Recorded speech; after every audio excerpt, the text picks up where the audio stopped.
Nə gözəl söyləmiş Həzrət Əli, kim Allahı tanısa, Allahdan qorxar.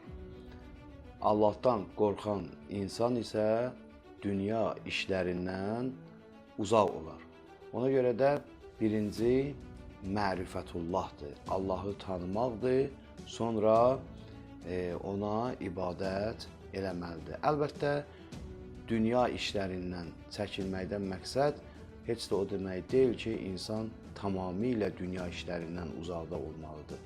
Dünya işləri insan üçün maşındır, evdir, bu cür şeylərdir, maddiyyatdır. Bunlar insana lazımlı olan işlərdən hesab olunur. Amma tam şəkildə dünyaya bel bağlamaq olmaz. Ona görə ki, dünyanın vəfası yoxdur.